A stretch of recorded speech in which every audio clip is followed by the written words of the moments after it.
Ada satu lagi saya nak cakap tentang orang yang kira berapa banyak yang vaksin masih dijangkiti. Berapa banyak yang vaksin masih dijangkiti. Kita selalu macam tu tak. Kalau bola sepak bukan kita kira berapa gol yang lolos.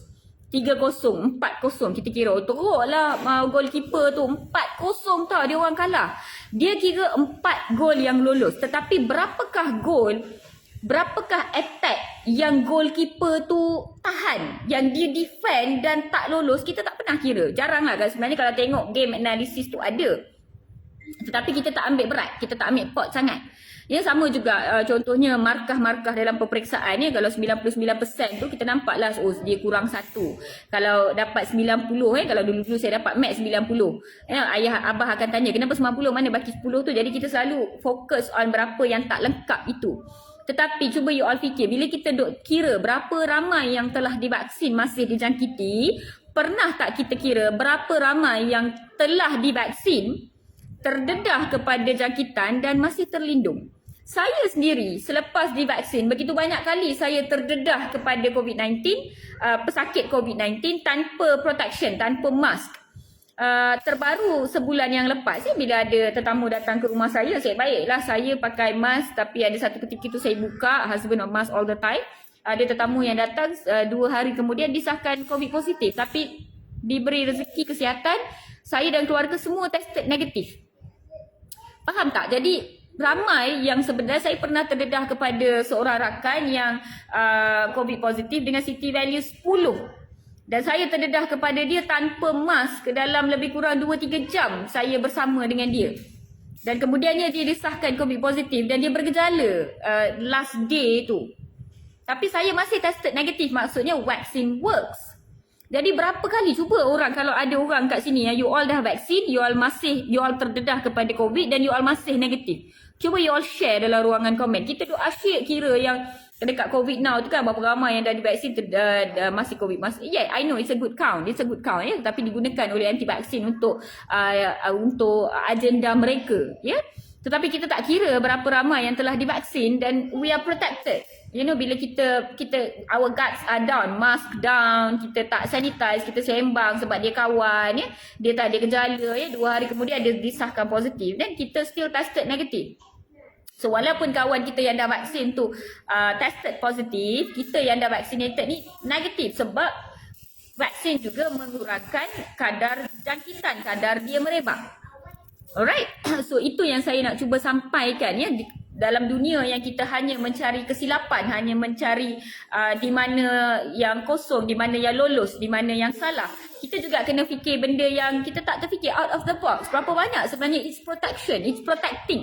Kadang-kadang dalam satu meeting tu ada seorang positif, habis 12 orang dalam meeting. Of course lah bila meeting kadang-kadang dah buka, lepas meeting makan sama-sama dan sebagainya. Tengok-tengok yang lain negatif.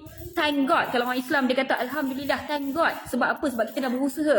Kita dah ambil vaksin. Kita dah berikhtiar. Jadi kita rasa macam puas hati. Kita rasa thank God.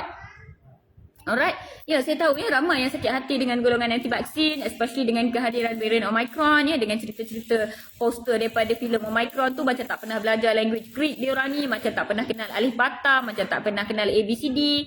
Ya, selamat malam doktor. Saya kejap. Alamak. Selamat malam doktor. Saya 2 kali dah divaksin dengan Sinovac tetapi dijangkiti. Bilakah masa yang sesuai saya ambil vaksin booster? Thank you. Okey, bergantung kepada kamu COVID tu kategori berapa. Kalau kategori 1 atau 2 minggu selepas sembuh daripada jangkitan anda dah boleh booster kan. Kalau dah vaksin 2 dos dan dah dijangkiti, do you need a booster? I don't know. Do you need? Oh ya, you need. Because itu Sinovac. 6 bulan selepas sembuh daripada jangkitan. 6 bulan selepas anda sembuh, anda discharge daripada jangkitan COVID-19 tu, anda dah boleh ambil booster dose. Kalau anda dijangkiti dengan kategori 1 ataupun 2. Kalau anda dijangkiti dengan kategori 3, 4 ataupun 5, especially kalau anda menerima rawatan di hospital, Bergantung kepada ubat-ubat yang kita bagi, bergantung kepada komplikasi yang berlaku kepada badan anda, terutamanya paru-paru, buah pinggang dan juga jantung. Bergantung kepada situasi sebegitu, kita akan sarankan bila sesuai untuk mengambil sama ada vaksin ataupun booster dose. Alright, so sila refer balik dengan doktor yang rawat anda ataupun mana-mana doktor berdekatan. Betul Elwin. Ya, anti vaksin ni kalau bangang tak sah. Elwin yang cakap, bukan saya cakap Alphabet Greek pun tak kenal lah. Betul Elwin ya. Elwin ni dah lama dia tak datang ke live Guatemala. Hari ni dia present, thank God Ramai yang absent ni Zalifah absent. Ramai absent ni, nanti kita cari dia orang. Okay, so booster ni simple guys, tepuk dada tanya selera. Kalau anda rasa anda punya SOP masih ketat, anda masih sanggup dengan kawan-kawan tak berjumpa sangat, anda tak lemah lagi, tak lemau lagi, maka tak nak ambil booster, okey. Kalau anda rasa aku dah penat dah, kerajaan benarkan keluar, saya pun nak jana ekonomi orang lain dalam rezeki saya ada rezeki dia, aku nak berjalan sikit, aku nak shopping sikit, tapi aku agak risau, aku nak mental aku clear je, aku nak business kau-kau sebelum lockdown balik, aku nak tolong orang lain. Dan kalau bila you dah ambil booster, you tahu perlindungan tinggi sikit, awak selamat, anak-anak awak selamat, keluarga awak selamat, maka ambillah booster. Benda dah 2 kali minum bandung, takkanlah kali ketiga tu akan bagi apa-apa yang beza pun. 2 kali dah minum kopi, gelas ketiga tu sama je guys. Dah 2 kali ambil, kita ni okey lagi, tak ada masalah. Kali ketiga tidak memberi apa-apa perbezaan pun, dia sama sahaja. Dia punya booster tu, dia punya ubat dekat dalam tu sama saja, tak ada komponen yang berbeza pun Dan ingat tak adalah dengan pengambilan booster ni tiba-tiba jadi benda yang lebih pelik ke apa benda ke, tak ada ajal maut di tangan Tuhan. Yang penting kita kena berikhtiar, itu yang penting. Hi Zainom dari Port Dickson, Mr. Ramesh Murugan, I am from private hospital. Alright, so kalau anda rasa anda boleh betul-betul jaga SOP, anda boleh betul-betul guts are still up, maybe no problem tapi bagi saya especially kepada yang berisiko tinggi macam kami warga kesihatan kalau ada varian baru ke, varian mutasi yang lebih ganas dan sebagainya, kami yang pertama sekali yang terdedah. Maka saya rasa selamat untuk dengan mengambil booster kalau golongan yang ada komorbid kadang-kadang penyakit komorbid mereka tidak begitu terkawal, kencing manis tidak terkawal, tekanan darah tidak terkawal maka lagi senang untuk jangkitan berlaku. Jadi selamat untuk mereka mengambil booster kalau tak nak ambil is okay, tengok dulu orang lain ambil doa banyak-banyak minta diberikan hidayah. Macam yang saya cakap untuk dos pertama kedua tadi, jangan push diri anda. Kalau tak apa ni orang kata, kalau tak percaya, jangan ambil. Saya tengok ada orang kata sesungguhnya aku ambil vaksin 2 dos untuk masuk ke shopping mall. Saya rasa malu sangat sebenarnya. Awak tu agama Islam kan, kenapalah awak buat niat-niat macam itu? Maksudnya awak ambil vaksin tu hanya untuk nikmat duniawi yang sementara ni, macam tu? Bukankah awak Islam, awak tak percaya macam tu? Jadi tolonglah faham kita ambil vaksin ni sebagai ikhtiar. Bagi saya lah saya tak nak saya beri penyakit kat orang lain. Itu je saya paling takut. Kalau saya dah terdedah kat orang lain pun, saya memang jaga SOP betul-betul. Saya cakap jangan datang guys, jangan datang rumah aku. Sorry, walaupun aku dah jemput, aku tak nak apa-apa jadi kat korang. Jadi benda pertama yang kita nak adalah kita tak nak sebab kita orang lain yang susah, sebab kita orang lain yang sakit. Kalau aku punya pasal, aku yang sakit tak apa. Itu antara saya, dosa saya dan penyakit saya, it's okay. Tapi tidaklah sehingga kita menyusahkan orang lain. Jadi itu je yang kita nak sebenarnya Jadi niatkan betul-betul. Niat kita kalau niat kita betul, intention kita betul, banyak benda dalam hidup kita ni boleh jadi betul. Niatkan supaya saya tak nak menjangkiti orang lain. Saya tak nak ganggu rezeki orang lain. Takut-takut saya ni pergi shopping apa benda, saya pula bagi jangkitan dekat premis perniagaan dia sampai rezeki dia terganggu. Maka saya tak nak perkara begitu berlaku sebab itulah saya mengambil booster, saya mengambil vaksin dan sebagainya. Betul macam Encik Muhammad Elan cakap, boleh simpan saliva test kit yang dekat rumah tu dan kalau apa-apa boleh test dengan segera saya lebih gemar gunakan RTK ataupun PCR, tapi kalau yang suka guna saliva test kit bolehlah, tak ada masalah jadi niat tu kena betul dan cuba cari confidence dekat mana-mana doktor ramai dah ambil dah, tak ada masalah pun. Saya tak nampak pun staff-staff dekat Hospital Sungai Buloh ke hospital-hospital lain yang fully COVID ke tiba-tiba bergelimpangan semua orang, yang tiba-tiba pengsan semua orang sebab ambil vaksin ke, sebab ambil booster dose ke, tak ada pun everybody is doing well the country is doing better, ekonomi berjalan banyak tempat yang saya tengok bila baru-baru ni saya berjalan, banyak tempat yang saya tengok loophole pertama yang ada, SOP pertama yang tidak dijaga adalah premis-premis tidak menjaga orang yang check scan QR code dan masuk tu dia tak check pun. Tak ada orang yang jaga dekat luar tu. Maka kalau orang masuk je tanpa scan pun tak perasan sebenarnya. Tu yang pertama. Dan yang kedua yang selalu tak diendahkan adalah jarak 1 meter.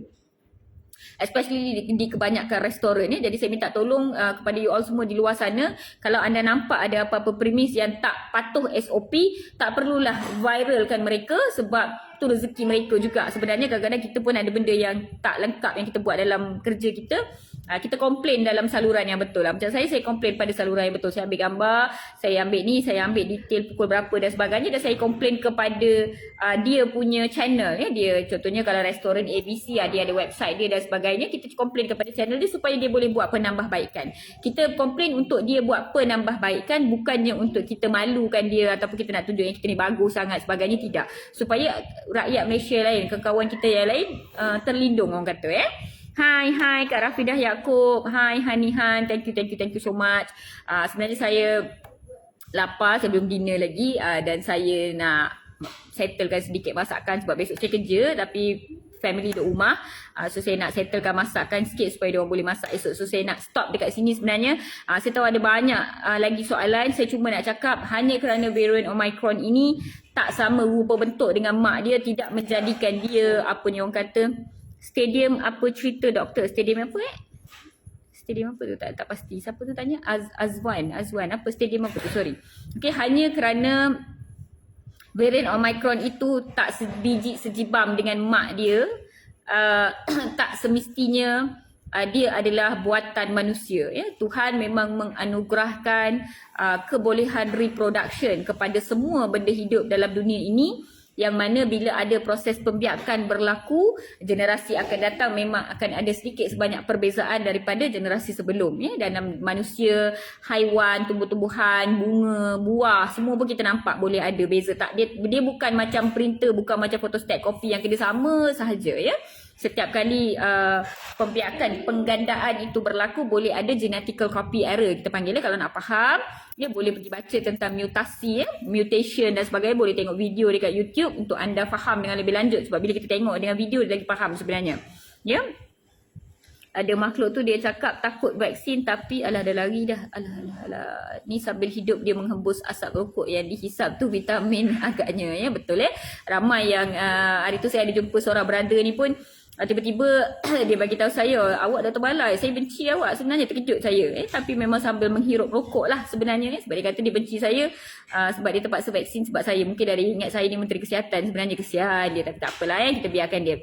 So that's all guys. Variant Omicron adalah buat masa sekarang kita nampak dia merebak lebih cepat, tetapi dari segi kekritikalan penyakit kita kurang jelas lagi. At least saya tak nampak lagi mana-mana journal ataupun case study yang menunjukkan macam mana behavior dia. Kita tak nampak buat masa sekarang. As of 4 Disember 2021, kita perlukan masa, kita perlu tengok, dan juga at the same time dia lebih cepat merebak. Maka berjaga-jaga, berhati-hati, gunakan kebebasan yang kita ada sekarang dengan sebaik mungkin. Saya minta sangat-sangat hujung tahun Disember ni memang pergi holiday dan sebagainya, tetapi tolong jaga SOP supaya kebebasan ini kekal sehingga bulan Ramadan dan juga Syawal, supaya you all semua boleh bercuti di kampung masing-masing. Ya?